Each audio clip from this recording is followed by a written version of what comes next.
स्वागत है आपका हमारे चैनल ऑक्सफोर्ड स्टडी सेंटर में। आइए इस वीडियो में मैं आपको जनरल नॉलेज का ऐसे सवाल बताएंगे जो हर प्रतियोगिता परीक्षा में पूछे जाते हैं। तो देखिए क्या है सवाल। पहला सवाल है कि खेल कूद में उत्कृष्टता के लिए कौन सा पुरस्कार दिया जाता है। ऑप्शन ए है जमुना लाल बजाज पुरस्कार, और बी है अर्जुन पुरस्कार, और सी है टैगोर पुरस्कार, और डी है मूर्ति देवी पुरस्कार। तो ऑप्शन बी इसका सही है, अर्जुन पुरस्कार। फिर अगला सवाल है खेलों में उत्कृष्ट प्रदर्शन के लिए कौन सा पुरस्कार दिया जाता है। ऑप्शन ए है भारत रत्न, और बी है अर्जुन पुरस्कार, और सी है द्रोणाचार्य पुरस्कार, और डी है पद्म श्री पुरस्कार। तो इसका भी ऑप्शन बी सही है, अर्जुन पुरस्कार। अगला सवाल है कि अर्जुन पुरस्कार की नकद राशि है। ऑप्शन ए है 3 लाख, और बी है 5 लाख, और सी है 10 लाख, और डी है 15 लाख। तो ऑप्शन डी इसका सही है, 15 लाख। फिर अगला सवाल है कि अर्जुन पुरस्कार किस व्यक्ति विशेष को प्रदान किया जाता है। ऑप्शन ए है भारतीय साहित्य में उत्कृष्ट योगदान के लिए, और बी है विश्व के लोगों में अंतर्राष्ट्रीय समझ, सद्भावना व मित्रता को बढ़ावा देने हेतु उत्कृष्ट योगदान के लिए, और सी है शत्रु के आक्रमण के समय बहादुरी दिखाने के लिए, और डी है खेलों के गौरव को बढ़ाने हेतु किए गए उत्कृष्ट योगदान के लिए। तो ऑप्शन डी इसका सही है, खेलों के गौरव को बढ़ाने हेतु किए गए उत्कृष्ट योगदान के लिए। फिर अगला सवाल देखिए। अगला सवाल है कि अर्जुन पुरस्कार के संबंध में कथन सही नहीं है। ऑप्शन ए है पुरस्कार में अर्जुन की कांस्य प्रतिमा 15 लाख नकद तथा मान पत्र दिया जाता है, और बी है पुरस्कार ओलंपिक, एशियाई, राष्ट्रमंडल खेल तथा क्रिकेट के खिलाड़ियों को दिया जाता है, और सी है पुरस्कार स्वदेशी खेल तथा विकलांग खिलाड़ियों को भी दिया जाता है, और डी है पुरस्कार अंतर्राष्ट्रीय खेलों में उत्कृष्ट प्रदर्शन हेतु दिया जाता है। तो ऑप्शन डी इसका सही है, पुरस्कार अंतर्राष्ट्रीय खेलों में उत्कृष्ट प्रदर्शन हेतु दिया जाता है। फिर अगला सवाल है खेल प्रशिक्षकों के लिए द्रोणाचार्य पुरस्कार किस वर्ष स्थापित किया गया। ऑप्शन ए है 1984 ईस्वी, और बी है 1985 ईस्वी, और सी है 1987 ईस्वी, और डी है 1988 ईस्वी। तो ऑप्शन बी इसका सही है, 1985 ईस्वी। फिर अगला सवाल देखिए। अगला सवाल है द्रोणाचार्य पुरस्कार किस क्षेत्र में दिया जाता है। ऑप्शन ए है साहित्य, और बी है शांति, और सी है क्रीड़ा प्रशिक्षण, और डी है वीरता। तो ऑप्शन सी इसका सही है, क्रीड़ा प्रशिक्षण। फिर अगला सवाल है द्रोणाचार्य पुरस्कार के संबंध में कथन सही नहीं है। ऑप्शन ए है पुरस्कार विख्यात प्रशिक्षकों को सम्मानित करने हेतु 1985 में प्रारंभ किया गया था। ऑप्शन बी है पुरस्कार में गुरु द्रोणाचार्य की मूर्ति 10 लाख नकद नियमित श्रेणी के लिए तथा मान पत्र दिया जाता है, और सी है पुरस्कार वर्ष में केवल एक प्रशिक्षक को दिया जाता है, और डी है पुरस्कार मानव संसाधन एवं विकास मंत्रालय के अंतर्गत युवा कार्यक्रम और खेल विभाग द्वारा दिया जाता है। तो इसका ऑप्शन सी सही है, पुरस्कार वर्ष में केवल एक प्रशिक्षक को दिया जाता है, जो कथन सही नहीं है। तो इसका ऑप्शन सी ही सही होगा।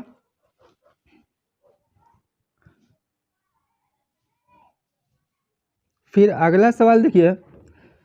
खेलों की कोचिंग में उत्कृष्टता के लिए निम्नलिखित में से कौन सा पुरस्कार दिया जाता है। ऑप्शन ए है साहित्य अकादमी पुरस्कार, और बी है द्रोणाचार्य पुरस्कार, और सी है दादा साहब फाल्के पुरस्कार, और डी है अर्जुन पुरस्कार।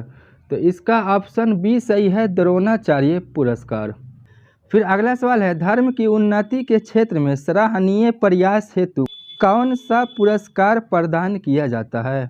ऑप्शन ए है टेम्पल्टन पुरस्कार, और बी है कलिंग पुरस्कार, और सी है गोल्डन बियर पुरस्कार, और डी है ग्लोबल 500 पुरस्कार। तो इसका ऑप्शन ए सही है, टेम्पल्टन पुरस्कार। फिर अगला सवाल है राजीव गांधी राष्ट्रीय सद्भावना पुरस्कार सर्वप्रथम किसे मिला। ऑप्शन ए है मदर टेरेसा, और बी है JRD टाटा, और सी है आचार्य तुलसी और डी है डॉक्टर जे रंगास्वामी। तो इसका ऑप्शन ए सही है, मदर टेरेसा।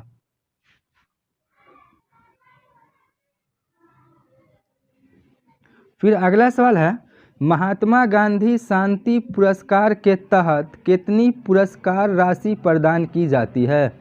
ऑप्शन ए है 15 लाख और बी है 50 लाख और सी है 1 करोड़ और डी है 2 करोड़। तो इसका ऑप्शन सी सही है, 1 करोड़।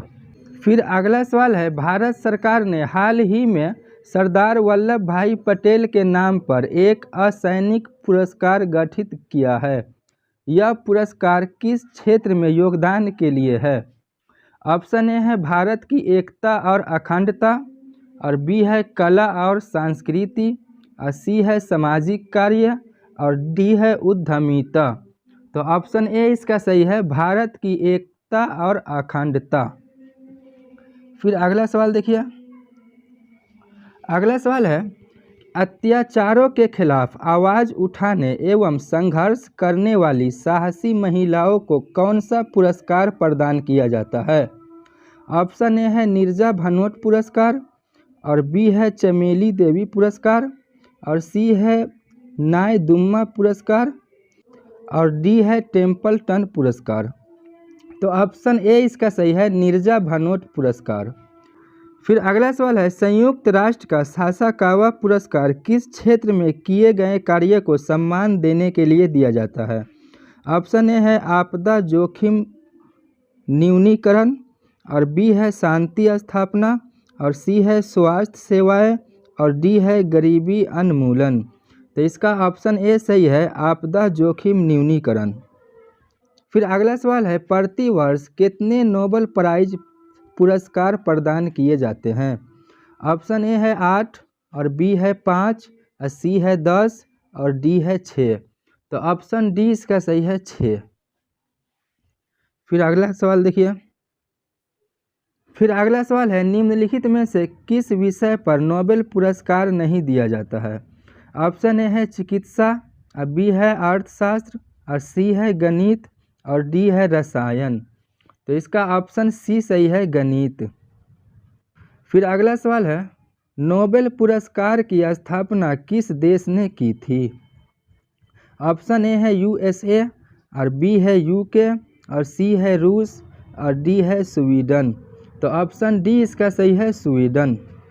फिर अगला सवाल है, नोबेल पुरस्कार किस देश द्वारा दिए जाते हैं? ऑप्शन ए है फ्रांस और बी है स्वीडन और सी है स्विट्जरलैंड और डी है यूएसए। तो इसका ऑप्शन बी सही है, स्वीडन। फिर अगला सवाल है, नोबेल पुरस्कार किसकी स्मृति में दिए जाते हैं? तो ऑप्शन ए है अल्बर्ट आइंस्टाइन और बी है अल्फ्रेड नोबेल और सी है अल्फ्रेड वार्नर और डी है आल्ट्रे मॉलरॉक्स। तो इसका ऑप्शन बी सही है, अल्फ्रेड नोबेल।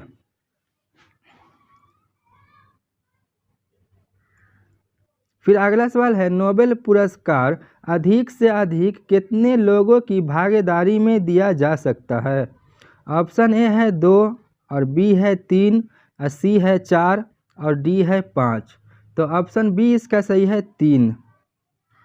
फिर अगला सवाल है, नोबेल पुरस्कार कब आरंभ किए गए?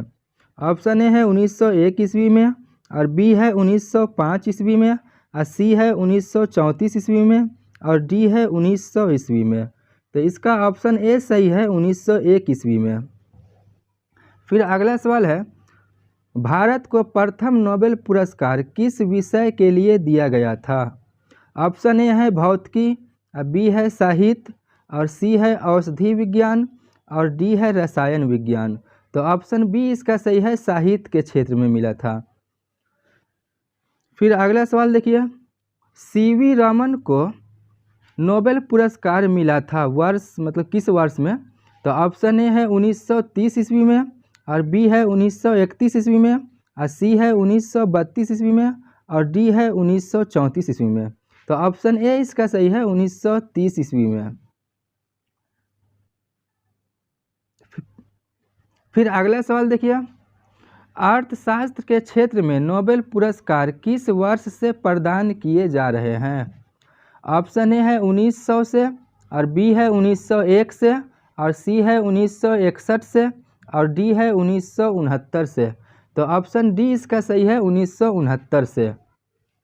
फिर अगला सवाल है, नोबेल पुरस्कार विजेता प्रथम भारतीय है? ऑप्शन ए है सीवी रमन, और बी है रविंद्रनाथ टैगोर, और सी है अमर्त्य सेन, और डी है मदर टेरेसा। तो ऑप्शन बी इसका सही है, रविंद्रनाथ टैगोर। फिर अगला सवाल है, सुब्रमण्यम चंद्रशेखर को किस क्षेत्र में नोबेल पुरस्कार मिला? ऑप्शन ए है भौतिकी, और बी है साहित्य, और सी है अर्थशास्त्र, और डी है चिकित्सा। तो ऑप्शन ए इसका सही है, भौतिकी। फिर अगला सवाल है, हरगोविंद खुराना को किस क्षेत्र में विशिष्ट योगदान के लिए नोबेल पुरस्कार मिला? ऑप्शन ए है साहित्य, और बी है अर्थशास्त्र, और सी है भौतिकी, और डी है चिकित्सा व शरीर विज्ञान। तो इसका ऑप्शन डी सही है, चिकित्सा व शरीर विज्ञान। फिर अगला सवाल देखिए। फिर अगला सवाल है, प्रोफेसर अमर्त्य सेन को किस वर्ष अर्थशास्त्र का नोबेल पुरस्कार मिला? ऑप्शन ए है 1997, और बी है 1998, और सी है 1999, और डी है 1996। तो ऑप्शन बी इसका सही है, 1998 को। फिर अगला सवाल देखिए। अगला सवाल है, भारतीय मूल के 2 अमेरिकी नागरिक जिन्हें प्रतिष्ठित नोबेल पुरस्कार मिला? ऑप्शन ए है हरगोविंद खुराना व सीवी रमन, और बी है सुब्रमण्यम चंद्रशेखर व सीवी रमन, और सी है हरगोविंद खुराना व सुब्रमण्यम चंद्रशेखर, और डी है अमर्त्य सेन व सुब्रमण्यम चंद्रशेखर। तो इसका ऑप्शन सी सही है, हरगोविंद खुराना व सुब्रमण्यम चंद्रशेखर। फिर अगला सवाल है, नोबेल पुरस्कार विजेताओं एवं उनके संबंधित विशिष्ट योगदान के क्षेत्रों के युग्मों में से कौन सही सुमेलित नहीं है? तो ऑप्शन ए है रविंद्रनाथ टैगोर साहित्य, और बी है सीवी रमन भौतिकी, और सी है हरगोविंद खुराना भौतिकी, और डी है मदर टेरेसा शांति। तो इसका सी नंबर नहीं है सुमेलित, क्योंकि हरगोविंद खुराना को चिकित्सा एवं शरीर विज्ञान के क्षेत्र में मिला था, लेकिन ऑप्शन में बता रहा है भौतिकी, जो सुमेलित नहीं है, बाकी सब सुमेलित है। उम्मीद करता हूँ कि आप लोगों को ये वीडियो अच्छा लगा होगा। अगर वीडियो अच्छा लगा है तो वीडियो को लाइक कर दीजिए, चैनल पर पहली बार है तो चैनल को भी सब्सक्राइब कर दीजिए।